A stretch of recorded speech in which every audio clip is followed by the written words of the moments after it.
Genesis 16 vers 10. Weer moet ek sê, ons moet ons tyd vat as ons deur hierdie skrifte werk. Ek glo u sou seker gaan 'n bietjie studiewerk doen het, om te kyk wat u kon opgetel het, en die eie notas gemaak het, en ek ook probeer om die beeldspraak reg te lees en te verstaan, wat die kerk ons nooit iets van vertel het nie. En dan natuurlik ons moet leer om tussen die lyne te lees, né? Verder sê die engel van die Here, die engel, hoofletter E-N-G-E-L, in die 33, Jafashua, van die Here, hy kon nie gesê het Here nie, want in Genesis het die woord Here nie bestaan nie, en dan ook Moses, toe hy dit geskryf het, want Moses 3000 jaar later skryf die boek Genesis, kon nie gesê het Here nie, hy is hom by sy naam genoem met Jaffa. Verder sê die engel van Jaffa almagtig vir haar, en jou nageslag grootliks vermeerder, en jou nageslag grootliks vermeerder, sodat dit vanweë die menigtes nie getel kan word nie. Nou sê ons het laasweek daar gestop, né? So die volk wat uit jou gaan kom, uit Hagar uit, die Egiptiese slavin, tesame met Abraham se bloed, gaan 'n volk wees vanweë die menigte wat nie getel kan word nie. Ook sê die engel van Jaffa, kyk maar in jou 33 Bybel daar, ek wil nie hierdie goed ophaal al die tyd nie. Ook sê die engel van Jaffa vir haar, kyk jy is swanger en 'n seun baar en jy moet hom Ishmael noem. Ishmael. Baie belangrik om te kyk na die woord Ishmael. Want Jaffa het jou in jou ellende verhoor. So Ishmael beteken eintlik seun van ellende. Dis wat daar staan. Want Jaffa het jou in jou ellende verhoor. En dis hoekom Ishmael gekonnekteer word aan ellende.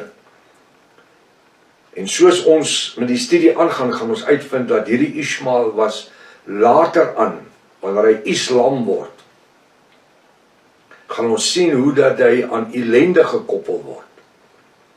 En moord, en bomme, en doodslag, en haat. Vers 12 sê, nou verduidelik die engel van Jaffa vir Hagar, hoe gaan die karakter wees van hierdie seun Ishmael? En hy sal 'n wilde esel van 'n mens wees. Nou daar's geen ander Afrikaanse woord om te gebruik as hy gaan stubborn wees nie.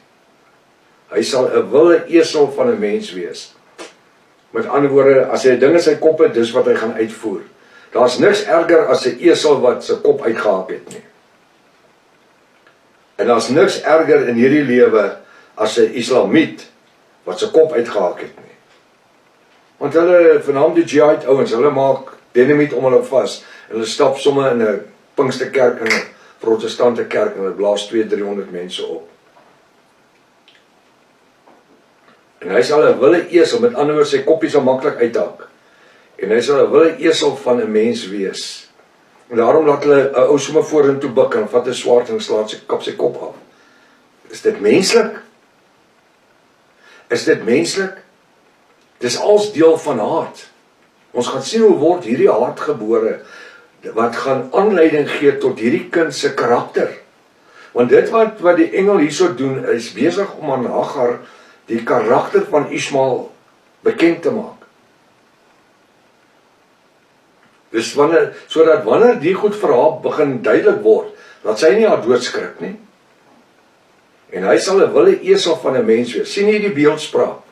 Jy weet, dis die ding, die kerk het vir ons nooit die beeldspraak geleer nie.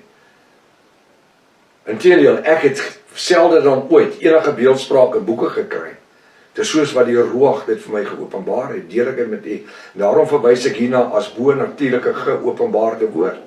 Want dit is nie van my af nie, dit is van Vader Jaffa af. En dit is 'n wilde esel van 'n mens wees. Sy hand teen almal, kyk nou mooi. Sy hand teen almal. En almal se hand teen hom. Met ander woorde, hy sal in oorlog lewe met almal, en almal sal in oorlog lewe met hom.